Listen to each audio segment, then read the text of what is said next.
I was halfway through a chicken wrap in the warehouse break room when my phone buzzed. One hand on lunch, the other checking texts like always. Nothing could have prepared me for what popped up on that screen. Amanda, I'm leaving you for my supervisor, Darren. He's everything you're not. That was it. No lead-up. No warning. Just a text that dropped like a hammer. Amanda and I had been together 4 years. Lived together the last 2. She was 32, worked at a furniture chain, and up until a few hours ago I thought we were solid. Sure, we had our arguments, rent, hours, chores, but nothing close to this. Darren, I'd met him once. Mid-50s, gray hair slicked back, always in a suit like he was running for mayor. Smelled like he bathed in cologne. Married too. He shook my hand at a company holiday party last year and gave me that look. The one guys like him give to people like me, warehouse guys, manual labor types. Like I was disposable. So when Amanda sent that text, I didn't blow up. I didn't beg. I just typed 2 words back. Good luck. Then I set down my lunch, wiped my hands on a napkin, and opened the shared tablet we kept in the apartment. The one we used for bills, movies, groceries. Still synced to her accounts. And man, she never logged out. I went straight to her messages. First thing I saw was Darren's name right there. 6 months worth. My stomach flipped. Flirty at first, little jokes, inside references I didn't recognize. Then it got worse. Graphic stuff. Naked selfies. Late night miss you messages. Talks about hotel meetups and our future together. But what hit hardest were the lies. Not just to me, to her. Darren had no intention of leaving his wife. Over and over, he dodged her questions. Said someday and it's complicated. Promised her Paris, then canceled. Told her to be patient. She believed every word. I kept scrolling. Couldn't stop. All those nights she said she was working late or staying over at Rachel's. She was with him. All the times I cooked dinner for one and didn't question it, I was being played. By the time I hit the last message, I wasn't even mad. Just cold. Numb. Like something snapped clean inside me. I opened the photo app and started taking screenshots, one after another. Evidence. Truth. Every dirty little piece of it. Then I stood up, tossed the chicken wrap in the trash, and walked back onto the floor like nothing had happened. I spent the rest of my shift doing the bare minimum. Clocked out early and went straight home. Walked in, dropped my boots by the door, and opened that tablet again. I sat on the edge of the couch with my elbows on my knees, scrolling like a machine. Screenshot after screenshot, no breaks, no blinking. Dirty texts, hotel reservations, nude selfies labeled with dates. A whole thread where he promised to take her to Paris for her birthday.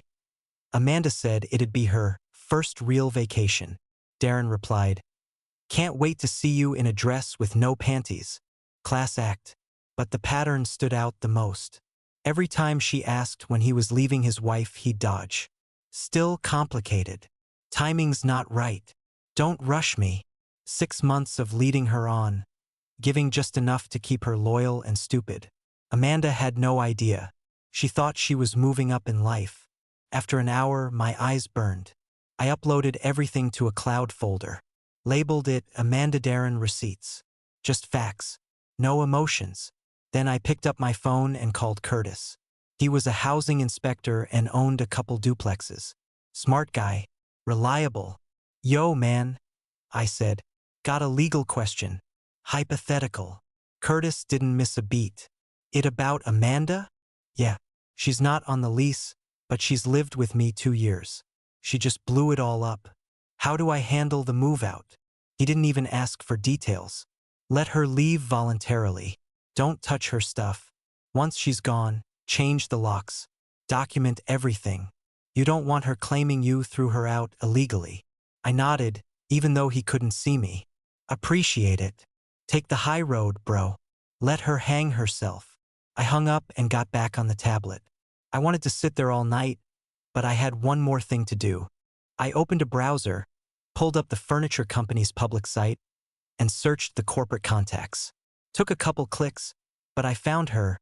Marianne Willis, volunteer coordinator. Smiling headshot. Straight brown hair, tired eyes. Probably no clue. I stared at the screen for a minute. My heart was pounding like I was about to commit a crime. Then I opened my email. Kept it short. Subject: important. Body: Hi Marianne. You don't know me, but I have something to show you about your husband. It's not a scam. It's not spam. Please read. James Carter. I attached a Google Drive link and hit send before I could talk myself out of it. About 5 minutes later, I got a bounce back. Company firewall blocked outside links. Fine. I opened Facebook, typed in her name, and scrolled through until I saw the same face. Her page was mostly public.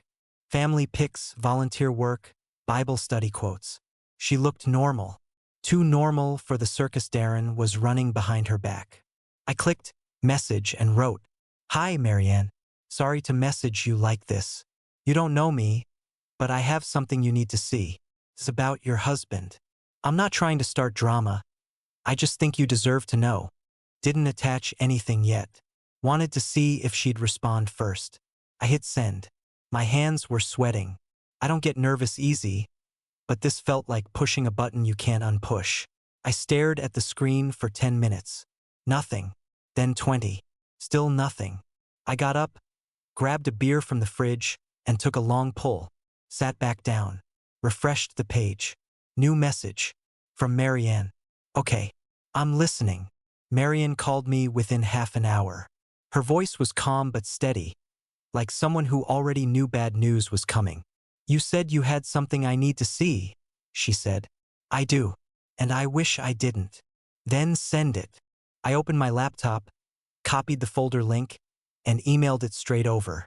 A few minutes later, she called again. No crying. No screaming. Just questions, sharp, surgical. "When did this start?" "About 6 months ago." "Are these all from her device?" "Yeah. She forgot to log out of our shared tablet." "Were there any pictures of my husband?" "Yes, ma'am. Some explicit." She went quiet. I heard faint background noise, maybe her turning pages or pacing. "Thank you for not deleting them," she finally said. "I'll deal with this in my own way." And that was it. She hung up. I sat there staring at the wall, listening to the hum of the refrigerator. Everything felt weirdly quiet, like the calm after a storm that hadn't even hit yet. The next morning, my phone buzzed around 7. "Amanda, why aren't you fighting for me?" I read it twice, like I was seeing a language I didn't understand. I didn't reply. She sent another. "Darren's taking me to Savino's tonight. That Italian place you couldn't afford." I almost laughed. It was exactly what she'd do. Brag, twist the knife, pretend she'd upgraded. I left her on read and went about my day. By noon, my phone started blowing up. 10 missed calls. Then 20. Then a flood of messages, one after another. "What did you do? Tell me you didn't. Please answer me right now." I opened one voicemail, her voice was shaking. "James, please. Please pick up. You ruined everything." I sat down, put the phone on the counter, and waited. Within minutes, the rest of the story started coming in through text from Curtis, who worked near her store. Marianne had shown up at Darren's morning leadership meeting, calm as ever, holding a manila envelope.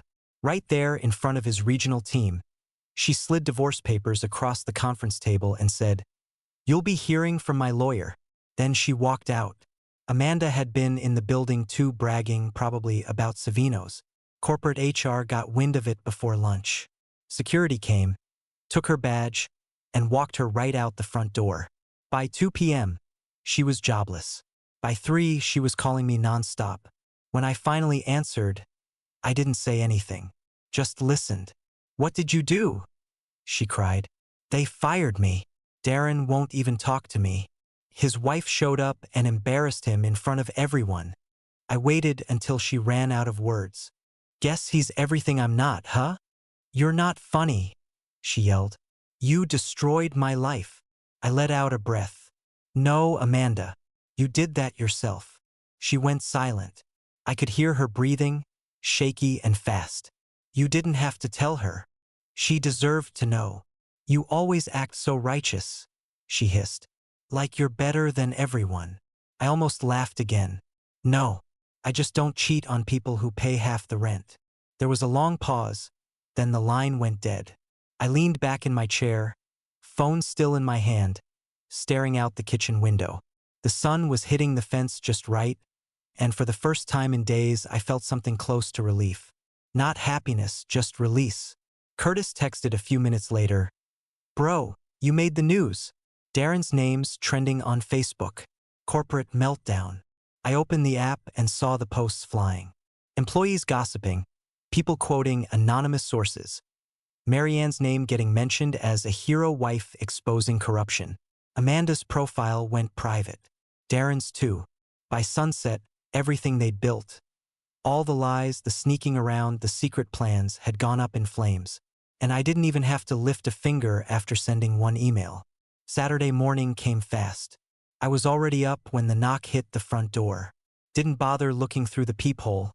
I knew who it was. I walked out to the garage, hit the side button to open it halfway, then stood there waiting. Amanda and her brother pulled up in a beat-up white sedan. She used to complain about that car like it was beneath her. Now she was riding shotgun in it with puffy eyes and no makeup, wearing old sweats I hadn't seen since our first year together. Her brother got out first. Tall, thin, trying to act calm like he didn't want to be there. Amanda followed, slower, holding her sleeves over her hands like a kid in trouble.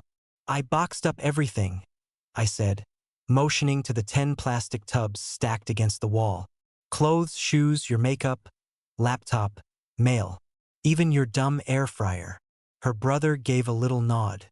"Appreciate it, man." Amanda stood still, wouldn't look at me. "Can we talk?" she asked, voice low and shaky. "No. I know I messed up." I cut her off. "Don't start." She wiped her face with her sleeve. "I lost everything, James. Darren's not answering me. Marianne's suing me for defamation. I don't know what to do." I walked over to one of the bins, pulled out a printed screenshot, and read it aloud. "James is just a fallback until I find someone worth marrying." Her brother turned to her slowly. "You said that?" Amanda didn't answer, just stared at the concrete floor. I handed him the paper. "That's from her texts with Darren. There's a whole folder. Want the link?" He shook his head. "No, man. I believe you." They started loading the boxes into the car. No one said much. Amanda didn't even try to defend herself. Every once in a while she'd glance up, like she wanted to say something, but her mouth never moved. When they got to the last box, she finally spoke. "But I did love you." I laughed once, short and sharp. "No.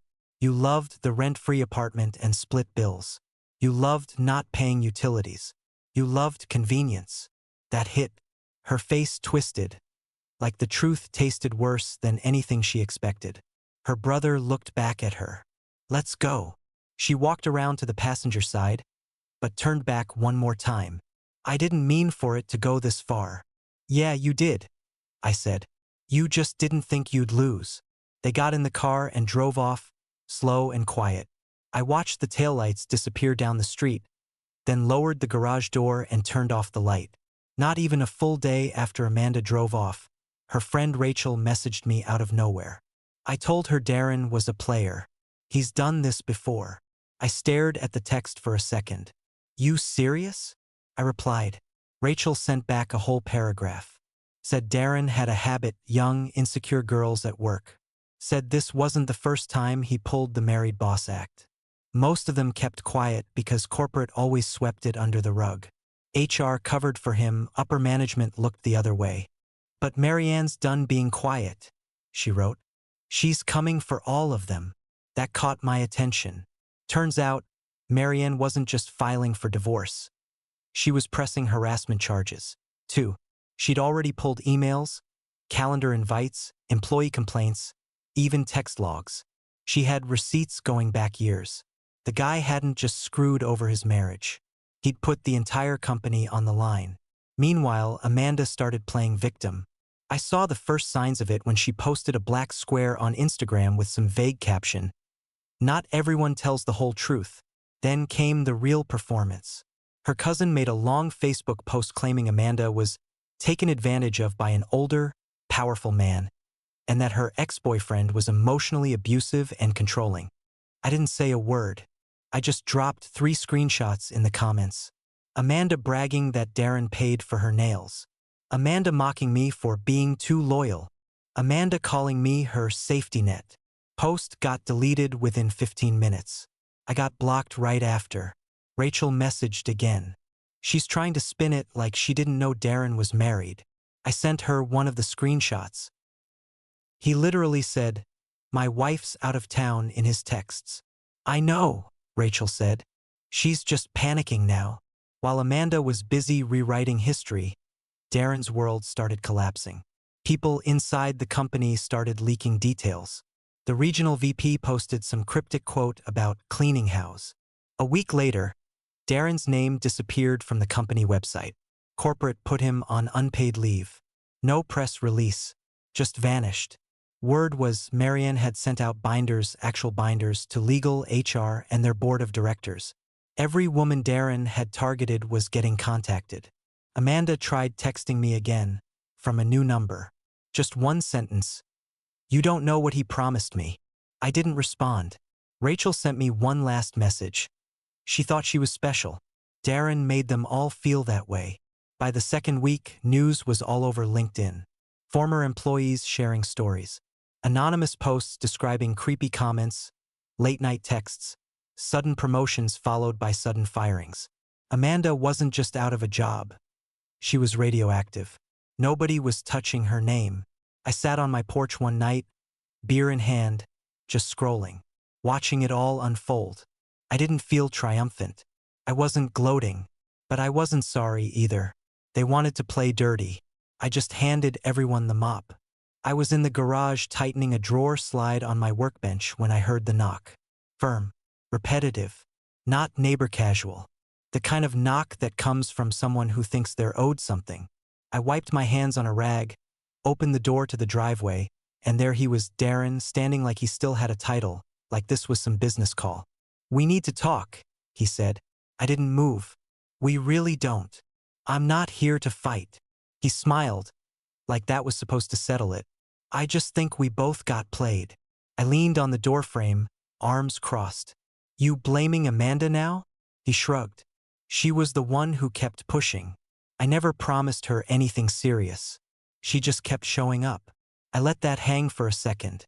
"You sent her a full itinerary for Paris. From your work email." His eyes twitched.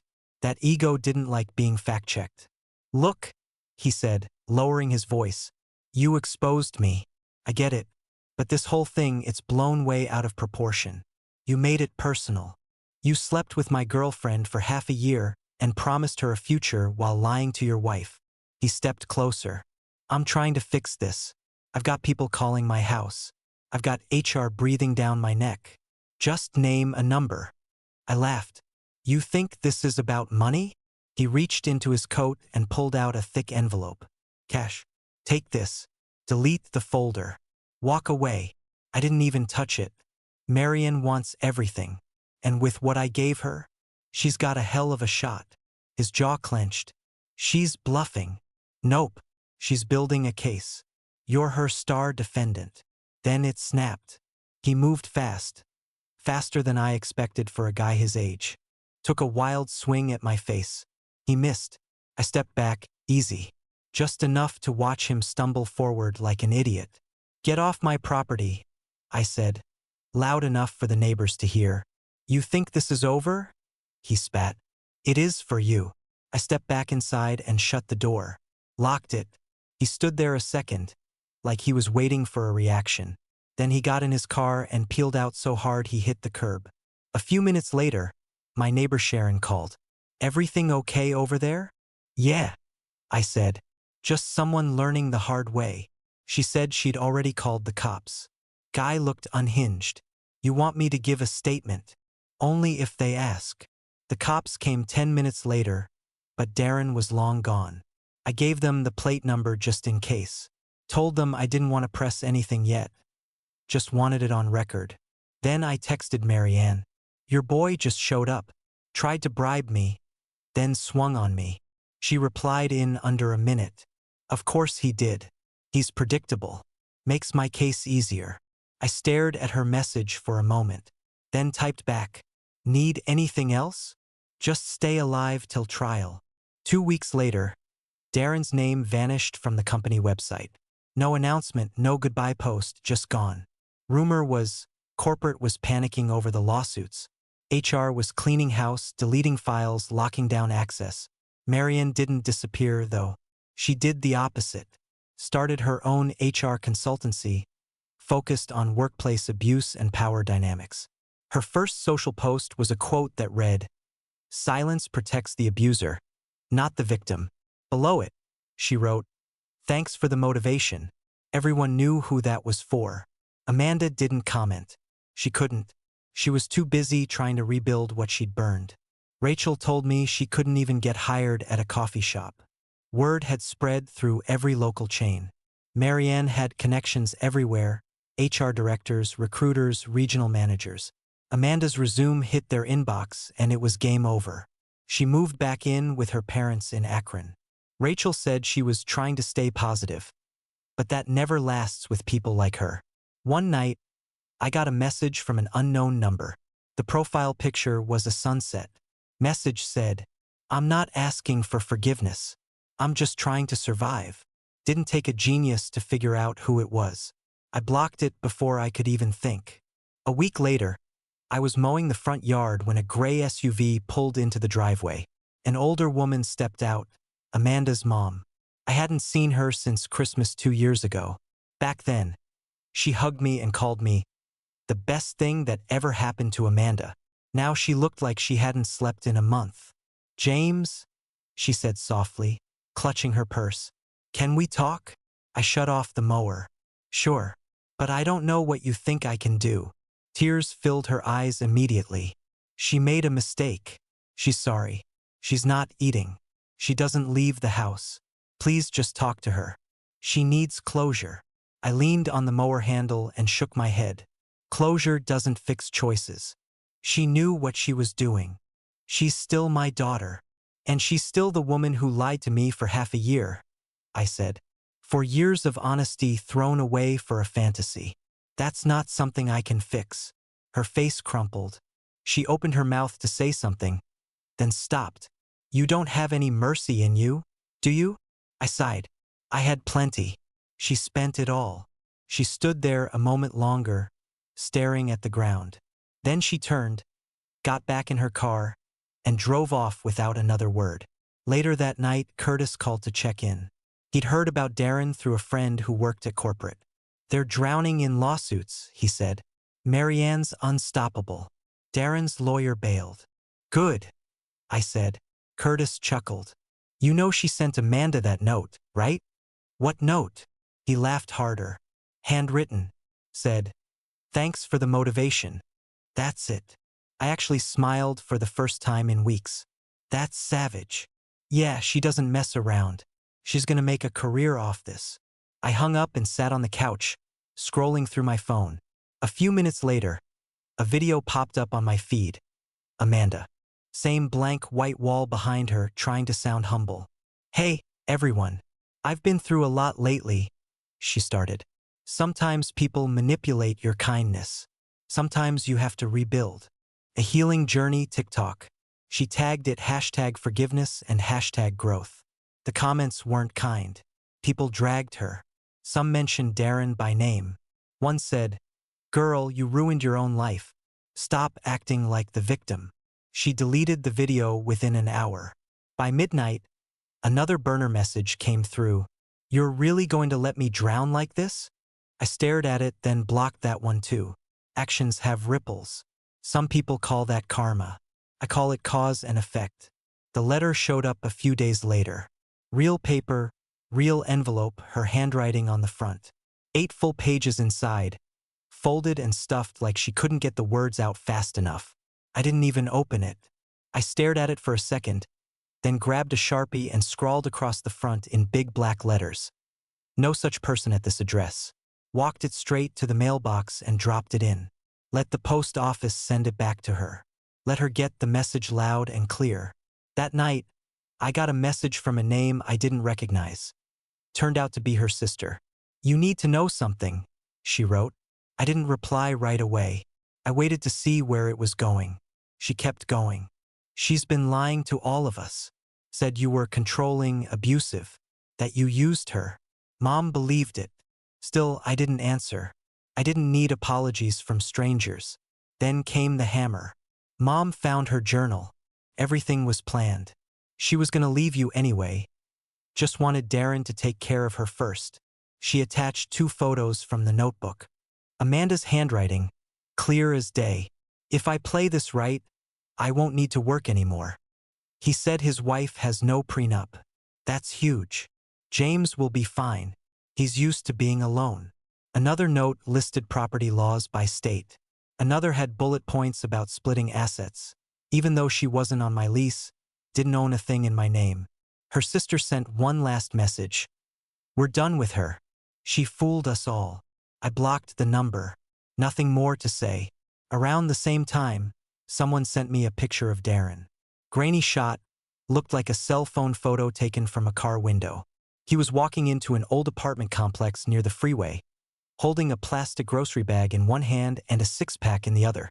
No suit, no driver, just some guy who lost it all. Word was he lived alone now in a 1-bedroom unit. His Lexus got repoed. He was driving an old silver sedan that backfired every time it turned. His kids weren't answering his calls. Marianne had taken the house, the savings, the dog. Probably the pride too. As for Amanda, her next move was desperation wrapped in fake activism. She launched a GoFundMe titled, "Recovering from Workplace Trauma." Claimed she was manipulated by a superior, emotionally abused by a jealous ex, and blacklisted from retail by an unfair system. She set the goal at $5 grand. In 2 weeks, it raised $47. 3 donations. One was from someone named TruthHurts69 with a comment, "Actions have consequences." Rachel sent me the link with a single message. She really thinks people are that dumb? I didn't donate. I didn't share. I didn't speak on it. Some people will set themselves on fire just to get attention. She was out of matches. The damage was done. She could spin it however she wanted, but nobody was buying it anymore. All that effort to play both sides, and she ended up with nothing. No job, no support, no future, and most of all, no audience. It had been about 2 months since the last message, the last knock, the last lie. The house felt different now. Cleaner, quieter. Mine. I painted the living room a deep gray Amanda once called too depressing. Looked sharp against the white trim. Got rid of the old bed, the one we used to share, and built a new one from scratch using oak planks and a weekend's worth of YouTube tutorials. Smelled like sawdust and freedom in there. She used to roll her eyes whenever I talked about building furniture. Said it was a phase and a waste of time. That just made finishing it feel better. I wasn't dating. Didn't want to. Still didn't trust myself to spot the red flags early. That kind of betrayal messes with your gut. Makes you question what's real and what you let slide just to keep the peace. Marianne and I met up once in a while. Coffee, lunch, nothing serious. Just 2 people who got thrown under the same bus and decided not to stay there. We didn't talk about Amanda or Darren much anymore. The damage had been done. Their lives were wrecked beyond repair. Darren lost his reputation, his career, his family. Amanda lost every lie she tried to live behind. All I did was pull the curtain back. People kept asking if I regretted going nuclear, if I felt bad for exposing them like that. Nope, not once. I slept on the couch of loyalty for 4 years. Gave everything I had, time, trust, money, patience, just to get cheated on and replaced by a guy in midlife crisis mode. They lit that couch on fire. I just stood there and watched it burn. Next time, if there is one, I'll see the smoke a lot sooner. For now, I've got a decent bed, a clean house, and my name on everything inside it. That's enough.